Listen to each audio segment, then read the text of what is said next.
Hello everyone and welcome to Net Crypto, where you get important information and news about all coins of interest. And today we're going to be taking a look at Metapets, right? So just ensure that you're subscribed to the channel if you want to stay informed about everything that is happening in Metapets, especially if you're invested in Metapets, right?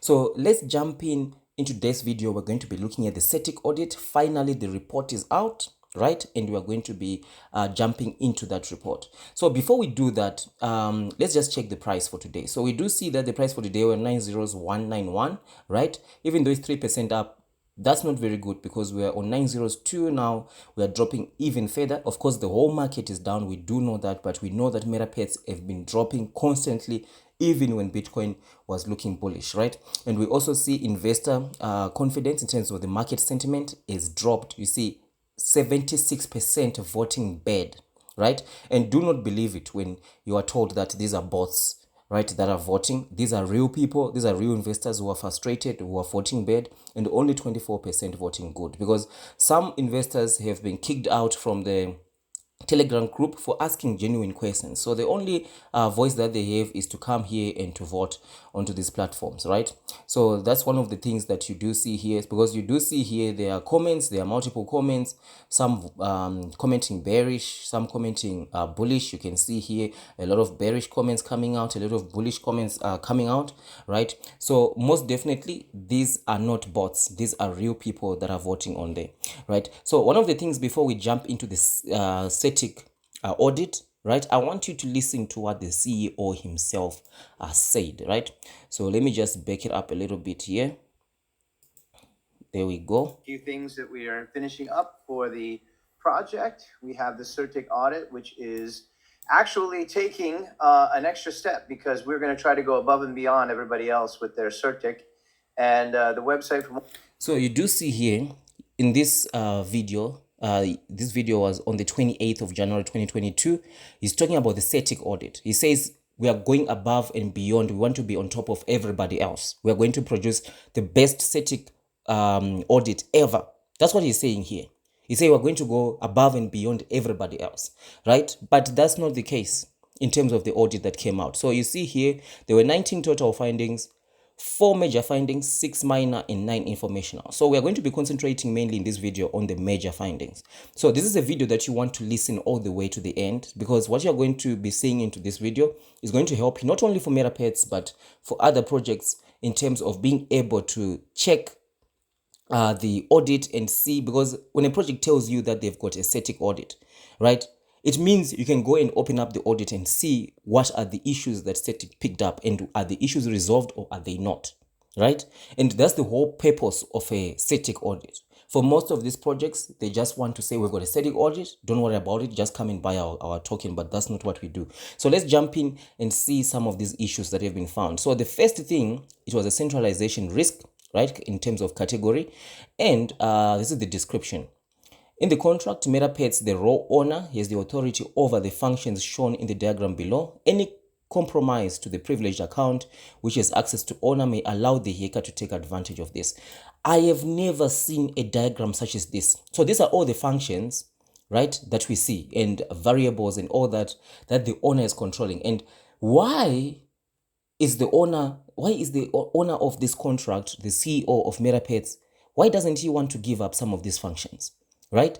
I've never seen a diagram such as this in a Certik audit, right? So we see here, one of the things that I already know, we can see it right off the bat, is set marketing wallet function. We've seen the marketing wallet is constantly changing, right? So definitely he does not want to give up this function, because once he's not able to continuously change the marketing wallet, right, then people will be able to clearly see how money is leaving the project. But now marketing wallet is constantly changing, so that the way the money is leaving the project, right, is masqueraded. I did do a video about it, and one member in our Net Crypto community actually provided a whole PDF explaining how money is leaving the project and how it's being masqueraded by marketing wallets constantly changing, right? So this is very bad, guys. This is very, very bad that the team just told Certik to go ahead and publish the report with all these functions that the owner has got control of, right? So let's see the recommendation. We advise the client to carefully manage the privileges account, the privileged account's private key to avoid any potential risk of being hacked. Right? In general, we strongly recommend centralized privileges or roles in the protocol to be improved via decentralization mechanism or smart contract based accounts with enhanced security practices such as multi-sig and all that. Right? So indicatively, here is some feasible suggestions that would also mitigate the potential risk at the different level in terms of short-term and long-term, right? So obviously they provided this. So the Metapets team acknowledge these findings and will make multi-sig for the whole project later, right? But obviously, at the moment, you see how many functions that the owner has, right? We've seen where some scam projects such as Metanet, right, where the CEO of the project went and blamed his developers, that his developers managed to get access to the owner, right, owner role, and they just stole all the liquidity. They took all the liquidity, right? So if anyone was to get hold of the owner role of this project, Metapets, right, they've got ample functions that they've got here. It's not going to be difficult for them to take all the liquidity, right? Because I don't understand why there are so many functions that the owner role has got. Why does he need all these functions, right? So actually they are making Metapets is actually one of the worst projects that have been assessed by Certik in terms of this, by what we are looking at, right? And we just watched a video of him saying they are going to be the best. So what do you think about that, right? The CEO here is telling people 3 weeks ago that it's going to be the best, but then as it turns out, it's actually one of the worst, right?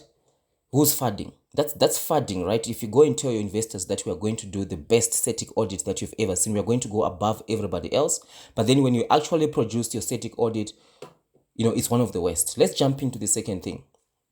So we see here, it's possible to gain ownership after renouncing the contract ownership, right? Let's see what this is about. An owner is possible to gain ownership of the contract even if he calls function renounce ownership to renounce the ownership. This can be achieved by performing the following operations, right? So basically here what they're saying is, obviously we know that Metapets contract is not renounced. And what does that mean? Well, when an owner is renounced of a contract, it means no one has got privileges within that contract, right? So everybody else, the owner, the CEO and everybody else is just like all other investors, right? If you want to buy tokens, you're going to be able to buy tokens. You're just going to be buying tokens like everybody else, right? That's the purpose of renouncing a contract. It does not give the owner any special privileges. That's why some investors will only invest in projects where the contract is renounced. But in terms of this Certik audit, they are saying even if Metapets was to renounce ownership, there is a function, this lock unlock function, that is present in the contract such that even if they renounce the ownership, they can still unlock and regain ownership. Why would they not fix this issue? I don't even understand it. Why would they not fix this? I can try to understand that maybe there's some weird reason why they want to keep all these functions that the CEO has, the first major issue that has been found. But on the second major issue that has been found, why would they want to keep the lock and unlock? So it means even if they renounce the contract, it means nothing, right? Because they can still regain ownership of the contract, right? I don't understand why. I think there is some serious issues in terms of, because these are the developers, you have to advise, right, how to fix these issues. So it just shows you the poor quality of the project. And then this is the project that is supposed to deliver a pet in the metaverse, right? That's why the website is taking forever, because most definitely, there's no confidence at all in the people who are advising the CEO in terms of fixing this issue. This is an issue that could have been easily fixed, right?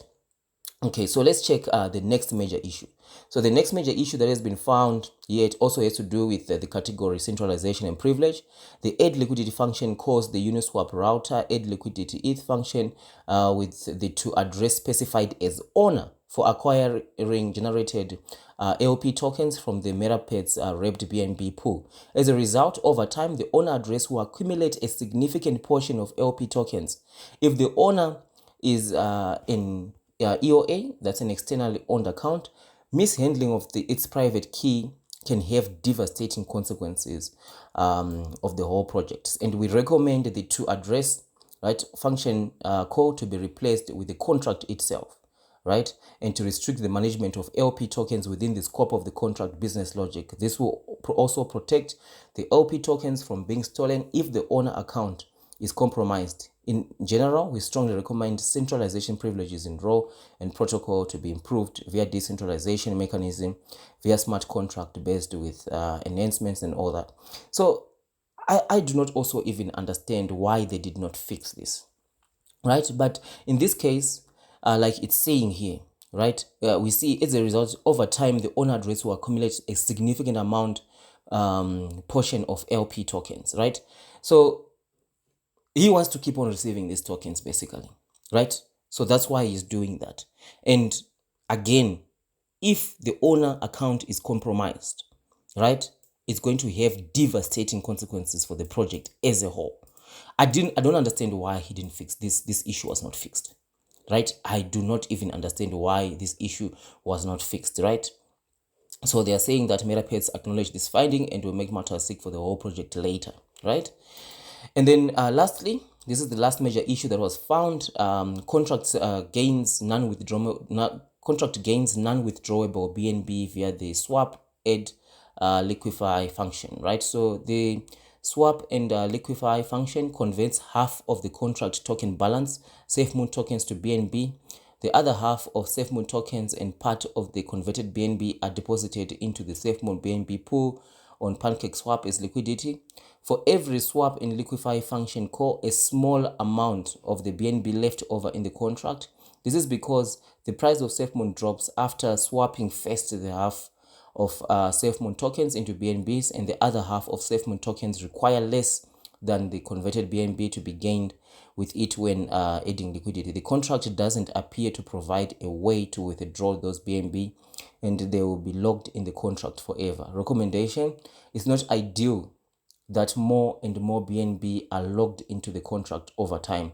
The simplest solution is to add a withdraw function in the contract to withdraw BNB. Other approaches that benefit the Metapets token holders can be distribute BNB to Metapets token holders proportional to the amount of token they hold, use leftover BNB to buy back Metapets token from the market to increase the price of Metapets, right? Metapets acknowledge this finding. Why did they not fix this, right? BNB can be are going to be locked forever. They are not fixing this. Why? You just have to ask, right? So those are the 4 major findings that are coming out of Metapets, and I must say, especially the first one, right, that we saw here, I've never seen such a huge diagram in terms of the functions that the owner has, right? It's amazing, the functions that he's got. And why is he holding on to this? Of course, we know about the marketing address, right? But the rest of this other stuff here, I've never seen this before, right? And Certik did a wonderful job of presenting it like this, right? So that you can clearly see everything on here. So guys, as you can see, the Metapets Certik audit, right, is a fail, because the CEO himself, like he said he wanted it to be better than everybody else. That's what he was saying. And he was lying, because that's not the case. It's not better than everybody else, right? It's one of the worst, to be honest. It's one of the worst. And do not believe when he says that it's other projects as well, right, have got the same issues into their contracts. Don't believe that. You can check one of the projects almost launched same time as Metapets, but these guys did their static audit first before they even started marketing their coin to be sold. That's Zombie Inu, right? They've got a score of 93%, right? They are ranked 75, right? Zombie Inu is ranked 75, a score of 93%. There was one major issue that was found, and that issue, even though it's not resolved, right, it has to do with centralization privilege. This is the description, right? And you see some of the issues here that it has, right? Set trading, block bots, set minimum swap, toggle swap, set max transaction amount, exclude multiple accounts from fees, allow pre-trading. These are the only issues that we found in terms of Zombie Inu. But if you go and compare with Metapets, right, just look at this. Certik had to actually do a diagram so that investors can go and clearly see the amount of control that the owner is not willing to give up. And why would he do that? A tax fee, right? Set tax fee percentage and all that. Why doesn't he want to? He already has a tax. Maybe he wants to increase the tax in the future, right? Adjust it. Who knows, right? So this is the Certik audit, Just let me know what you think down there in the comment section. For me, the Certik audit is a fail, right? It's a fail, this Certik audit, and unfortunately the CEO, he lied when he said that it's going to be the best than everybody else, right? He says we are going to make it the best than everybody else, and that was a lie, right? We know on this channel we stick to the facts, no fudging. We stick to the facts, and it's a fact that the Certik audit is a fail. That's why we're talking about we want to see the Certik audit, right? So now, as an investor, if you're planning on putting money into this project, or you've got money into this project, you know that it's not so secure, right? Anyone gains access to the honor roll, this project is finished, right? Same thing happened with Melanet, where the CEO started blaming his developers, right? Saying the developers are the ones who stole all the liquidity from the investors. Same thing happened. You can go and check out my Metanet videos where they did that rug pull. I think $3 million was stolen from investors, right? So you can go and check that one out. So just let me know what you think, and thank you for watching, and I'll see you in the next one.